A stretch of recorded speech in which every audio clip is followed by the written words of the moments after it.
ഏതൊരു ബൈക്കിൻ്റെയും പീരിയോഡിക് മെയിൻ്റനൻസിലെ പ്രധാനപ്പെട്ട ഒരു ഭാഗമാണ് വണ്ടിയുടെ എഞ്ചിൻ ഓയിലും ഫിൽറ്ററും മാറുന്നത്. ഇന്ന് നമ്മൾ യമഹ R15ൻ്റെ എഞ്ചിൻ ഓയിലും ഫിൽറ്ററും എങ്ങനെ മാറുന്നുള്ളതാണ് നോക്കുന്നത്. ഓയിൽ മാറുന്നതിന് മുന്നായിട്ട് ആദ്യമായിട്ട് വേണ്ടത് എഞ്ചിനൊന്ന് വാമപ്പ് ആക്കുകയാണ്. ഇതിപ്പോൾ രാവിലെ എടുത്ത വണ്ടിയാണ്, എഞ്ചിൻ കംപ്ലീറ്റ് ആയിട്ട് തണുത്തിട്ടായിരിക്കുന്നത്. അന്ന് ആദ്യം വാമപ്പ് ചെയ്യണം. വാമപ്പ് ചെയ്യാനായിട്ട് വണ്ടി ഓടിക്കേണ്ട കാര്യമില്ല, ജസ്റ്റ് 1 മിനിറ്റോ 2 മിനിറ്റോ വണ്ടി സ്റ്റാർട്ട് ചെയ്തിടാം. ന്യൂട്രൽ വയ്ക്കുക, സ്റ്റാർട്ട് ചെയ്തിടാം. ഇത് രാവിലെ ഫസ്റ്റ് സ്റ്റാർട്ടിംഗ് ആണ്. കുറച്ച് 1 മിനിറ്റോ 2 മിനിറ്റോ സ്റ്റാർട്ടിങ്ങിൽ വെച്ചതിന് ശേഷം നമുക്ക് നമ്മുടെ വർക്കിലേക്ക് വണ്ടി ഇങ്ങനെ സ്റ്റാർട്ടിങ്ങിൽ വെക്കുന്നത് എന്തിനാണെന്ന് വെച്ച് കഴിഞ്ഞാൽ, ഇപ്പോൾ രാവിലെ ആണെന്നുണ്ടെങ്കിൽ ഓയിലിൻ്റെ വിസ്കോസിറ്റി കൂടുതലായിരിക്കും.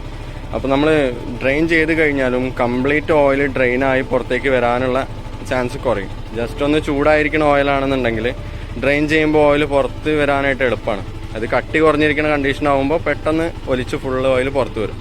കട്ടി കൂടി ഇരിക്കുകയാണെന്നുണ്ടെങ്കിൽ അത് ഓയിൽ പുറത്ത് വരാനായിട്ട് സമയമെടുക്കുന്നത് മാത്രമല്ല, മേൾഭാഗത്ത് വാൾവിൻ്റെ ഭാഗങ്ങളിൽ, അതുപോലെ ടൈമിംഗ് ചെയിനിലൊക്കെ പറ്റിയിരിക്കുന്ന ഓയിൽ ഉണ്ടെന്നുണ്ടെങ്കിലും, അതുപോലെ തന്നെ ഓയിൽ സമ്പിൻ്റെ ചില പോർഷനിൽ കുറച്ച് കട്ടിയായിട്ടുള്ള ഭാഗങ്ങളാകുമ്പോൾ അവിടെ ഓയിൽ തങ്ങിക്കാൻ ചാൻസ് ഉണ്ട്. ഫുള്ളായിട്ട് ഓയിൽ പുറത്ത് വരില്ല. അപ്പോൾ എപ്പോഴും വാമായതിനു ശേഷം മാത്രം വേണം എഞ്ചിൻ ഓയിൽ ഡ്രെയിൻ ചെയ്യാനായിട്ട്. ഈ വർക്ക് ചെയ്യാനായിട്ട് വേണ്ട സ്പെയർ എന്ന് പറയുമ്പോൾ എഞ്ചിൻ ഓയിൽ ഫിൽറ്ററുമാണ് വേണ്ടത്. ഞാനിവിടെ നിന്ന് യൂസ് ചെയ്യുന്നത് യമഹ ലൂബിൻ്റെ R15 വേണ്ടിയിട്ടുള്ള ഓയിലാണ്. 430 രൂപയാണ് ഇതിന് വില വരുന്നത്. ഇത് നമുക്ക് യമഹയുടെ ഷോറൂമിൽ അവൈലബിൾ ആണ്, കൗണ്ടർ സൈഡിൽ ലഭിക്കുന്നതാണ്. അടുത്തായിട്ട് വേണ്ടത് എഞ്ചിൻ ഓയിൽ ഫിൽറ്ററാണ്. അതിന് 175 രൂപയാണ് വില വരിക.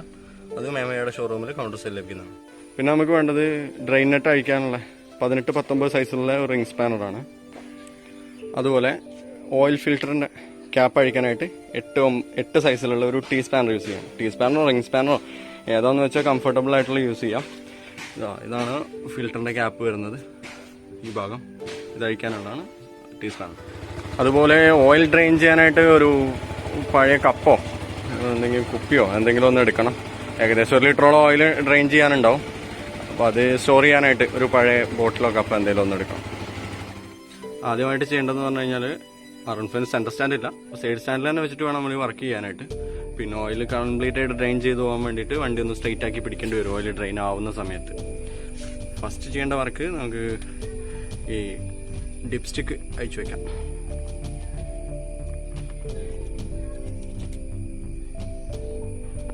അതിനുശേഷം ഓയിൽ ഡ്രെയിൻ നെറ്റ് വലത്ത് ഭാഗത്തിരുന്ന് ഇതുപോലെ നോക്കിക്കഴിഞ്ഞാൽ ഈ ഭാഗത്തായിട്ട് നമുക്ക് ഓയിൽ ഡ്രെയിൻ നെറ്റ് കാണാൻ പറ്റും. ഇതാണ് ഓയിൽ ഡ്രെയിൻ നെറ്റ്. അത് അയച്ചു കഴിഞ്ഞാലാണ് ഓയിൽ ഡ്രെയിൻ ആയിപ്പോകുന്നത്.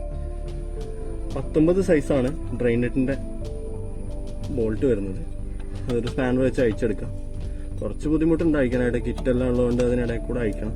അതുപോലെ തന്നെ അയക്കുന്ന സമയത്ത് മാക്സിമം കെയർ ചെയ്തിട്ട് അയക്കാം, ത്രെഡ് പോവാതെ സൂക്ഷിച്ചിട്ട് വേണം അയക്കാൻ. ജസ്റ്റ് ഒന്ന് തിരിഞ്ഞു കഴിഞ്ഞാൽ പിന്നെ നമുക്ക് കൈ ഉപയോഗിച്ച് അയച്ചെടുക്കാം. ഒരു ട്രേ അതിനടിയിൽ വെക്കാം. നേരത്തെ പറഞ്ഞ പോലെ കട്ട് ചെയ്തിട്ടുള്ള എന്തെങ്കിലും ഒരു പഴയ കപ്പോ ട്രേ എന്തെങ്കിലും എടുത്തിട്ട് അതിനടിയിൽ വെക്കാം. എന്നിട്ട് ജസ്റ്റ് കൈ കൊണ്ട് അയച്ചെടുത്താൽ മതി.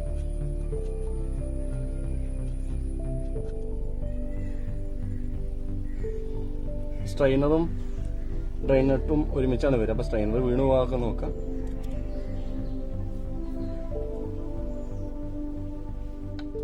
ഓയിൽ ഏകദേശം ഡ്രെയിനായി കഴിഞ്ഞിട്ടുണ്ട്.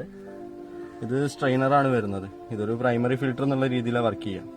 അതായത് ഈ സ്ട്രെയിനർ ബ്ലോക്ക് ആണെന്നുണ്ടെങ്കിൽ സ്ട്രെയിനർ കൂടി ക്ലീൻ ചെയ്തിട്ട് വേണം തിരിച്ചു കയറ്റാനായിട്ട്.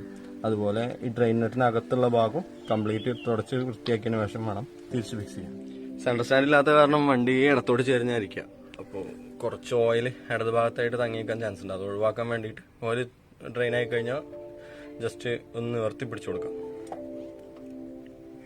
അപ്പോൾ ഈ കാണുന്ന പോലെ കുറച്ചുകൂടി ഓയിൽ വരും. കുറച്ച് സമയം പിടിച്ചതിന് ശേഷം വീണ്ടും സൈഡ് സ്റ്റാൻഡിൽ തന്നെ വെക്കുക. മാക്സിമം ഓയിൽ പുറത്തേക്ക് എടുക്കാൻ വേണ്ടിയിട്ട് അങ്ങനെ ചെയ്യുന്നത്. ഇനി നമുക്ക് അടുത്തതായിട്ട് ചെയ്യാനുള്ളതെന്ന് പറഞ്ഞു കഴിഞ്ഞാൽ ഓയിൽ ഫിൽറ്റർ റിമൂവ് ചെയ്യുക, പുതിയത് റീപ്ലേസ് ചെയ്യുക. ഓയിൽ ഫിൽറ്ററിൻ്റെ ക്യാപ്പാണ് വരുന്നത്. ഓയിൽ ഫിൽറ്റർ റിമൂവ് ചെയ്യാനായിട്ട് ഈ കാണുന്ന 3 നെട്ടുകൾ അയച്ചു കഴിഞ്ഞാൽ ഓയിൽ ഫിൽറ്റർ നമുക്ക് അയച്ചു വയ്ക്കാം. Sorry, നെട്ടല്ല, bolt.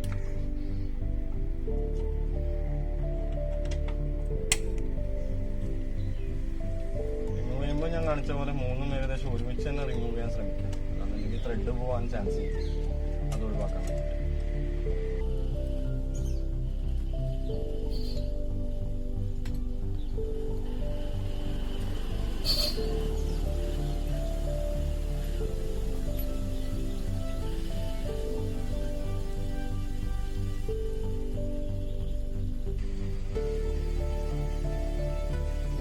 ഓയിൽ ഫിൽറ്ററിൻ്റെ കപ്പ് വരുന്നത്.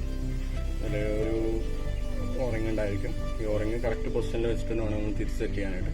അതുപോലെ സെറ്റ് ചെയ്യുന്നതിന് മുന്നായിട്ട് ഈ പാസേജുകൾ കാര്യങ്ങളെല്ലാം ഓക്കെ ആണെന്ന് കൺഫേം ആക്കുക. അതുപോലെ കംപ്ലീറ്റ് ആയിട്ട് ക്ലീൻ ചെയ്യുക. ഓയിൽ ഫിൽറ്ററിൻ്റെ ക്യാപ്പാണ്. പിന്നെ നമുക്ക് ഓയിൽ ഫിൽറ്റർ തിരിച്ച് സെറ്റ് ചെയ്യുമ്പോൾ ഇതിൻ്റെ പൊസിഷൻ കൺഫേം ആക്കാനായിട്ട് ഒരു ഭാഗം ഹോൾ ക്ലോസ്ഡ് ആയിരിക്കും, ഒരു ഭാഗം ഓപ്പൺ ആയിരിക്കും. ഈ ഓപ്പൺ ആയിട്ട് വരുന്ന ഭാഗം ഈ ഭാഗത്തേക്ക് മെഷായിട്ട് വേണം ഇരിക്കാനായിട്ട്. അത് കൺഫേം ആക്കിയിട്ട് വേണം തിരിച്ച് സെറ്റ് ചെയ്യാൻ. ഓയിൽ ഫിൽറ്റർ നമുക്ക് ഒഴിവാക്കാം. ഓയിൽ ഫിൽറ്റർ നമ്മൾ പുതിയ വാങ്ങിച്ചിട്ടുണ്ട്, അപ്പോൾ ഇതിന് ആവശ്യമില്ല. പുതിയ ഓയിൽ ഫിൽറ്റർ നമ്മൾ സെറ്റ് ചെയ്യണം.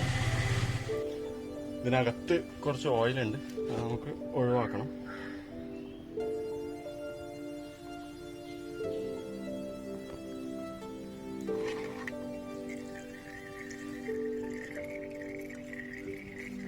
കംപ്ലീറ്റ് ഓയിൽ ഒരു തുണി എന്തെങ്കിലും വെച്ചിട്ട് കംപ്ലീറ്റ് ആയിട്ട് തുടച്ച് ക്ലീൻ ആക്കുക. ഇതിനകത്ത് മാക്സിമം പറ്റുന്നത്ര ക്ലിയർ ആക്കുക. ഉൾഭാഗത്തൊന്നും നമുക്കൊന്നും ചെയ്യാനില്ല, അതിന് വേണ്ടിയിട്ട് നമ്മൾ സ്റ്റാർട്ടിങ്ങിൽ ഇട്ടത്.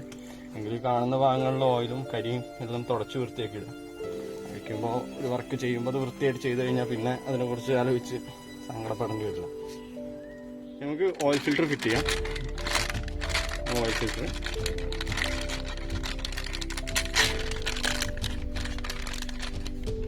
നേരത്തെ പറഞ്ഞ പോലെ 2 പോർഷൻ വരുന്നുണ്ട്. ഹോളുള്ള ഭാഗം, ക്ലോസ് ആയിട്ടുള്ള ഭാഗം ഉള്ളിൽ വേണം വരാനായിട്ട്. ഈ ഓയിൽ ഫിൽറ്റർ ഓയിൽ ലോഡഡ് അല്ല. നമുക്ക് ഒരു ഓപ്ഷൻ ഉള്ളതെന്ന് പറഞ്ഞാൽ അതിൽ കുറച്ച് ഓയിൽ ഒഴിച്ചിട്ട് വേണമെന്നുണ്ടെങ്കിൽ ഇതിനെ ലോഡ് ചെയ്യുമ്പോൾ നമുക്ക് ഫിറ്റ് ചെയ്യാനും കാര്യങ്ങൾക്കൊക്കെ ബുദ്ധിമുട്ടാണ്. അപ്പോൾ ഓയിൽ ഫിൽറ്റർ ലോഡ് ചെയ്യണമെന്നില്ല. പക്ഷെ ഓയിൽ മാറിക്കഴിഞ്ഞിട്ട് വണ്ടി ഉടനടി റൈസ് ആക്കരുത്. കുറച്ച് സമയം ഓയിലിന് ഒന്ന് പാസേജ് റെഡി ആവാനുള്ള, അതായത് ഇപ്പോൾ ഈ ഭാഗത്ത് ഓയിലെല്ലാം നിറഞ്ഞാണ് സാധാരണ കണ്ടീഷനിൽ ഇരിക്കുക. അപ്പോൾ അത് ഡ്രൈ ആയിട്ടാണ് ഇരിക്കുന്നത്. ഈ ഓയിൽ ഫിൽറ്റർ നനയാനും അതുപോലെ ഓയിൽ എല്ലാ സ്ഥലത്തും എത്താനുള്ള ഒരു സമയം നമ്മൾ കൊടുക്കണം. അതുകൊണ്ട് തന്നെ വണ്ടി പുതിയ ഓയിൽ ഒഴിച്ച് കഴിഞ്ഞാൽ വണ്ടി സ്റ്റാർട്ട് ചെയ്ത ഉടനെ ഒന്നിച്ചങ്ങ് റൈസ് ആക്കാനൊന്നും നിൽക്കരുത്. കുറച്ച് സമയം ഐഡിൽ ചെയ്യാനുള്ള ഒരു സാവകാശം കൊടുക്കണം. നേരത്തെ പറഞ്ഞ പോലെ ഓയിൽ ഫിൽറ്റർ പ്രോപ്പറായിട്ട് വെക്കണം. ഹോളുള്ള ഭാഗം ഇതാണ്, ഹോളില്ലാത്ത ഭാഗം ഉള്ളിലോട്ട്. ഇങ്ങനെ വെച്ച് കഴിഞ്ഞാൽ ഓയിൽ കയറില്ല, വണ്ടി 5 മണിയാവും. ഈ രീതിയിൽ തന്നെ വെക്കണം. വെക്കാം കറക്റ്റ് പ്രോപ്പർ പൊസിഷൻ ആയതിനു ശേഷം ഈ ഒരു ഹോള് ഇതുമായിട്ട് മാച്ച് ചെയ്യുന്ന രീതിയിൽ എൻജിൻ ബ്ലോക്കിൽ ഈ ഭാഗവും ഫിൽറ്റർ കവറിൽ ഈ ഭാഗവും മാച്ച് ചെയ്യുന്ന രീതിയിൽ ഫിൽറ്റർ കവർ പിടിപ്പിക്കാം.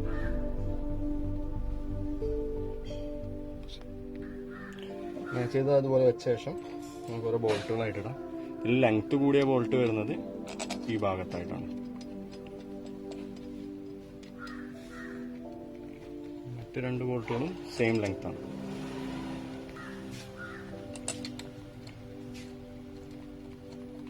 ബോൾട്ടുകൾ കണ്ടിട്ട ശേഷം ആദ്യം ജസ്റ്റ് അടുപ്പിക്കുക, എന്നിട്ട് മതി ടൈറ്റിങ്.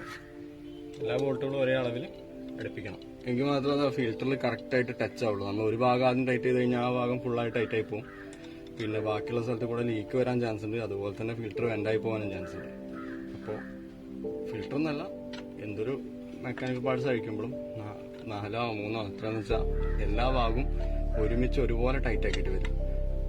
ഇത് കംപ്ലീറ്റ് ആയിട്ട് അടുത്ത് കഴിഞ്ഞാൽ ഏതെങ്കിലും ഒരു സൈഡ് ടൈറ്റ് ചെയ്യാം.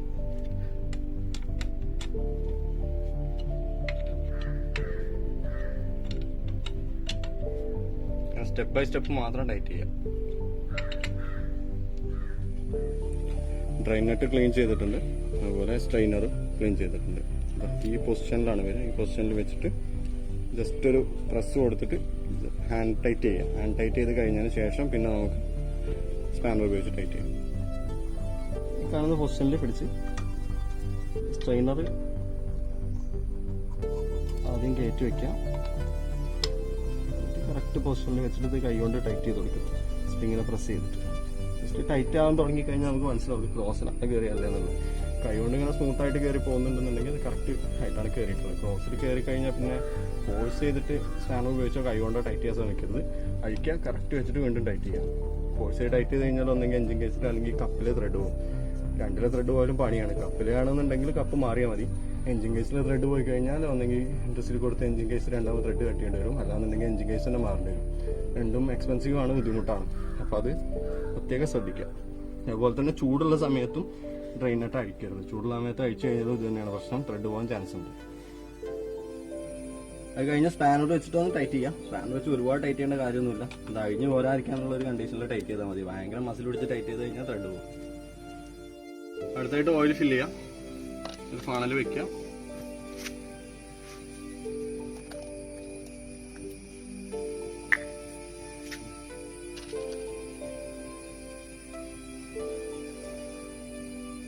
ഒരു ലിറ്റർ ഓയിലാണ് വരുന്നത്. ജസ്റ്റ് ഫില്ല് ചെയ്ത് കഴിഞ്ഞിട്ട് സ്റ്റാർട്ട് ചെയ്ത് ഓയിൽ ലെവലിൽ ചെക്ക് ചെയ്യാൻ നന്നായിരിക്കും. അതുപോലെ തന്നെ നമ്മൾ അഴിച്ച ഭാഗങ്ങളിൽ ഓയിൽ ഫിൽറ്ററിൻ്റെ അവിടെ അല്ലെങ്കിൽ ഡ്രെയിനറിൻ്റെ അവിടെ എവിടെയെങ്കിലും ഓയിൽ ലീക്ക് ഉണ്ടോ എന്നും കൂടി കൺഫേം ആക്കുക. ലീക്ക് ഉണ്ടെന്നുണ്ടെങ്കിൽ വണ്ടി ഓടിക്കരുത്. അത് ഫിക്സ് ചെയ്ത് കഴിഞ്ഞതിന് ശേഷം മാത്രം വണ്ടി ഓടിക്കുക.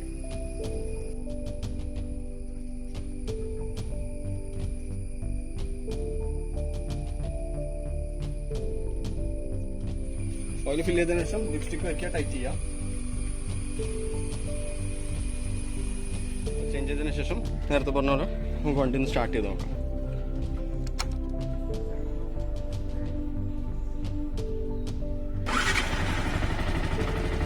സ്റ്റാർട്ട് ചെയ്ത ഉടനെ റേസ് ചെയ്യരുത്.